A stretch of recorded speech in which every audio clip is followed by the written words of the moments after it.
Hello, this is Akira from Key Operation. Today we are at the猪名川Cemetery, and this visitor center in the chapel is designed by David Chipperfield Architects, and I was the local architect of this project, so I started getting involved in the whole cemetery.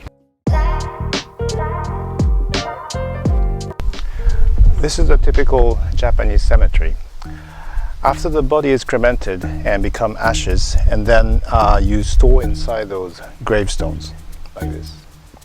However, this kind of traditional Japanese cemeteries are getting less and less popular because those gravestones are dedicated to the family. However, the birth rate is getting lower and lower these days, so there's not much children who can succeed those cemeteries. For this kind of traditional Japanese cemetery, you have to pay the annual maintenance fee. And once you start paying that annual maintenance fee, you have to give back the graveyard itself. Then your family ashes has to go to the common graveyard.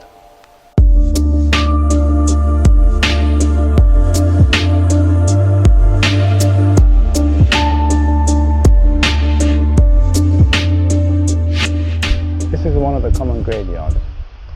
Some people prefer not to mix their ashes with the other people, but they don't want to oblige their children to continue paying the maintenance fee. So they're looking for some alternative.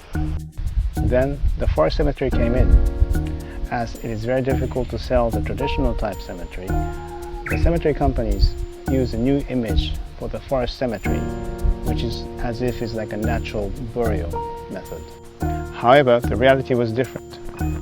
There's still a sort of gravestone under the ground, so actually the ashes stay away from the soil. This means that kind of cemetery is not sustainable, not only for the land, but also for the business. We cannot continue growing to the land and then move on to the next land.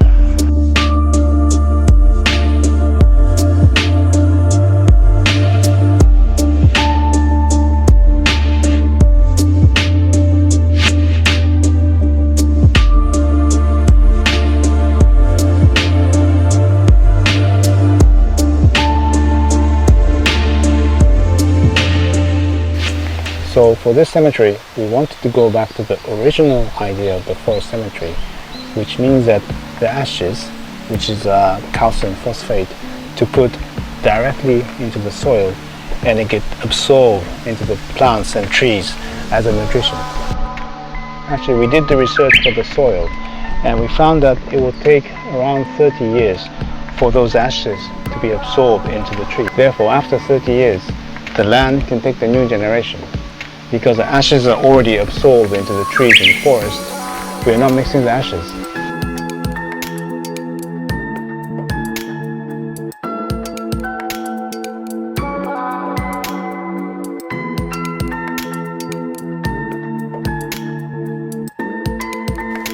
The site we have here has a very steep slope in front of this check dam for the river here. As the slope is very steep, we made the sort of switchback slope so that the wheelchair people can access as well easily. In between the passages, we planted all different kind of trees and some plants which is popular to the local forest.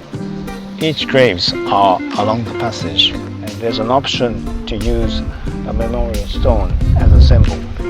But we didn't want a typical rectangular stone. We used a stone which is called datekamurishi, which is actually the same stone as the one that Isamu Nouchi used to use for his sculpture.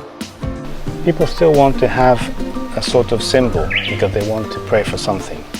So this stone is small enough that after 30 years of the ashes to be absorbed into the ground, actually people can bring back the stone as a souvenir to their home.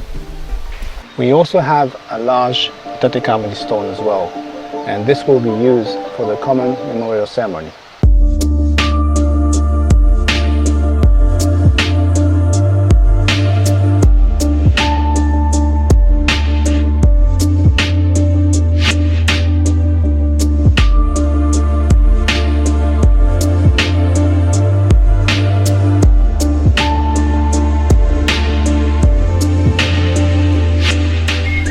Put the resting arbor at the top of the slope so that the people can aim for the view and enjoy the view from the arbor.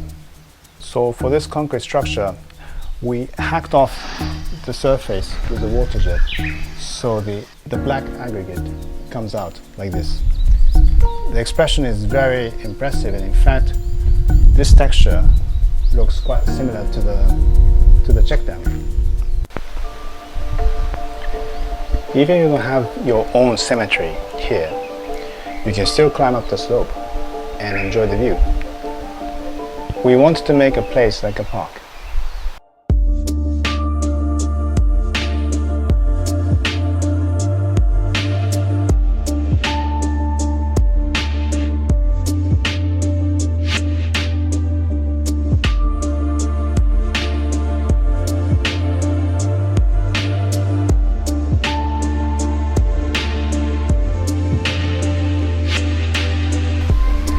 So with this natural burial system, the new generation can come into the land every 30 years, and the cemetery company can continue earning the money from the same land. This is quite important for the sustainability, because without the proper business support, sustainability cannot be successful. That's it for today. Thank you for watching.